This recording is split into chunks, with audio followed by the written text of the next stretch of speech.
Pratap, Rudy. Mr. Rudy, we let you listen or hear this entire expose because we want your honest feedback. A lot of reactions that we have got from Bihar through the course of this morning is that this is a normal practice. I ask you, sir, is this a normal practice to sublet a minister's bungalow for private functions against a charge?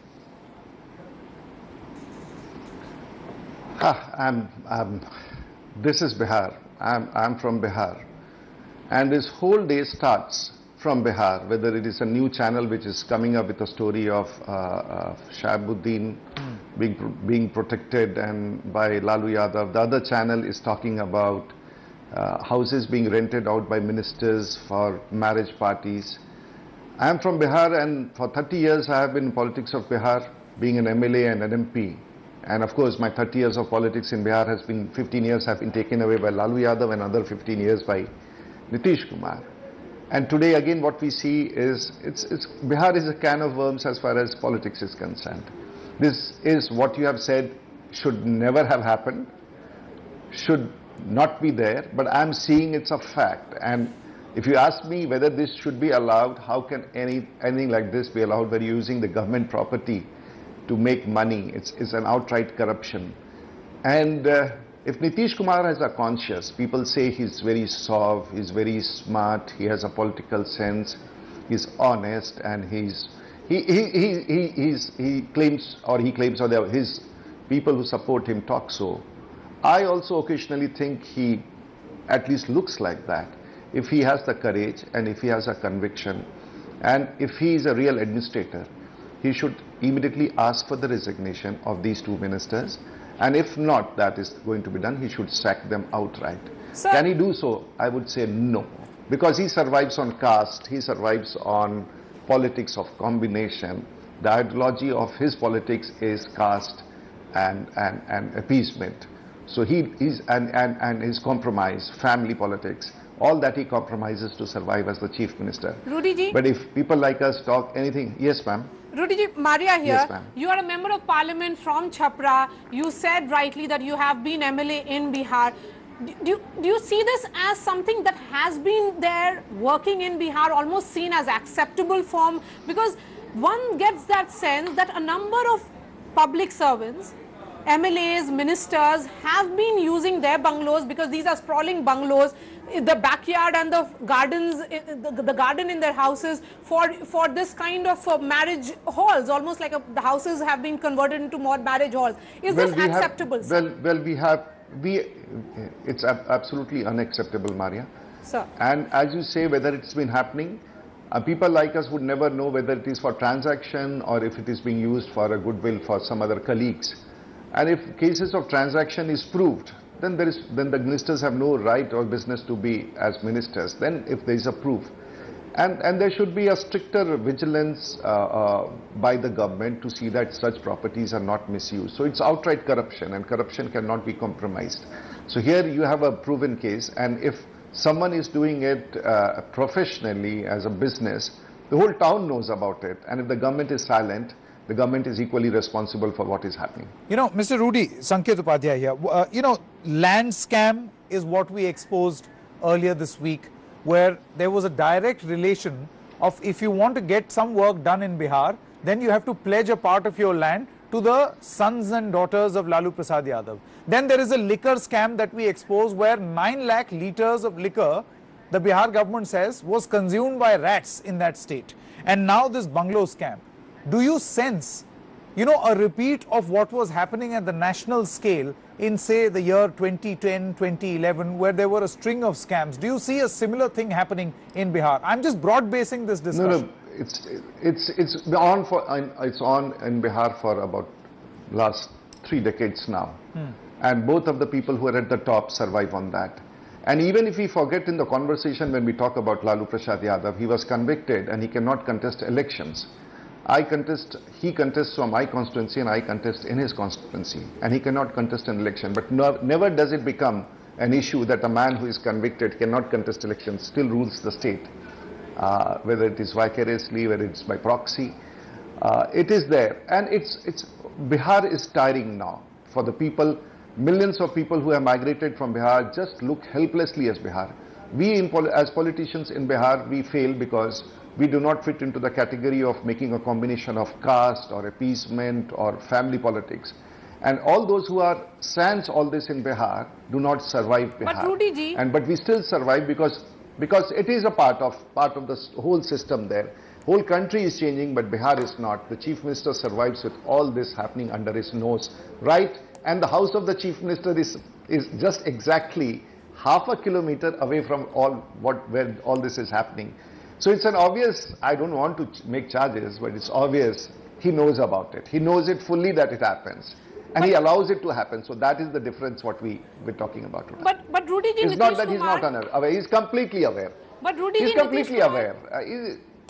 But Rudy ji, Nitish Kumar Yes, please. was an ally of BJP.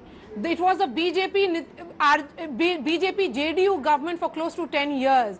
When you say that he's looking at caste combinations or he has some other considerations on his mind, when we look at the last 2 years, 1.5 years ever since the new government took charge on 21st November 2015, this alliance of RJD and JDU, do you think when you compare with your tenure with him? Well, I would personally say that these people whom you are talking about, and we also know how well you know all of them, and we should not get into that when you talk about 2 years of BJP government. We were a second partner, and you know what it happens then when you are a partner. I would always say that things have not changed in Bihar, whether we were there, and things have grown and they have become worse now. But as long as they have a majority and they have the government, voices like ours don't matter. And you are also a very strong Bihari. I am also a strong Bihari, but we are shamed every day. Yes. And none of us react to it because for you, it's your bread and butter to put up a story. For me, to survive in politics of Bihar is another story. But the conviction and the conviction which Bihar should have had, where the population of 11 crores, more than 3 crore people have left the state, and what you talk about today is only crime, lawlessness, misgovernance, poverty, and you talk about any parameter. All the states which were there in this country have progressed much ahead. Bihar is a sad story, and all those across the country who know Bihar, we relent, but the fact is the people in Bihar choose to elect them back, and what do we have to say? We'll fight it out, we'll try to bring it to the people, we'll struggle, we'll try to bring state of Bihar back. Sir, but we'll make an attempt again. Yes. Sir, of course it is sad, very Yes, sad, because you know several people have migrated out of Bihar. Several students leave Bihar after completing the 12th and 10th for graduation or even for their masters or for job opportunities. All of us have done that as well, sir. But the question is that why didn't we see so many expose or such reports from Bihar when the BJP was an ally of Nitish Kumar? Was it also that Nitish at that time was trying to script a new narrative of himself? He was looking at himself as a Vikas Purush. No, and I now can tell you the narrative is missing. Yes. Maria, narrative is different because at least when the BJP is there, whether it was in Bihar or even it was a check on him. Now there is no check. He's a partnership with another gentleman called Mr. Lalu Prasad Yadav. So the check which was there on him or the muzzle which was there on him is no more. He has to go on the diktats of his colleague, which has kept him in power. The day he pulls the rug, Mr. Nitish Kumar is out. So a government run under blackmail and threat would perform exactly the way they are performing, and I can bet if he can sack any one of them.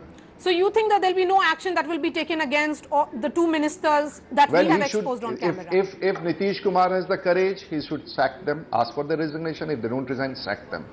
But again, I would say that he does not have the guts because he wants to be in power. He holds high ambitions, and this is how he will make compromises with the state, with Mr. Lalu Prasad Yadav and his team there.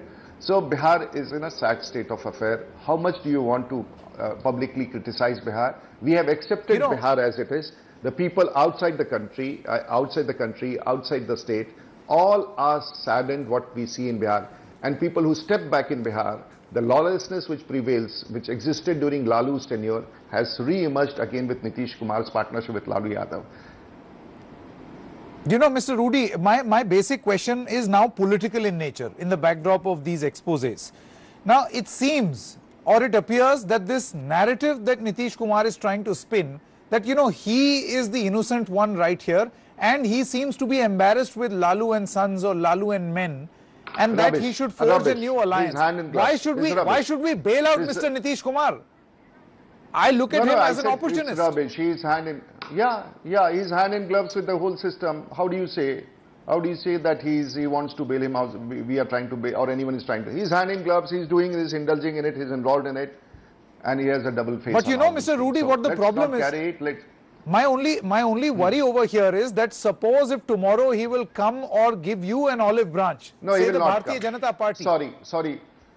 No, this is a presumption. He's not. We will fight it out till the last. Who says? Why do you have a presumption? We are not interested. Well, because you were in alliance with him. Nitish Kumar will pay.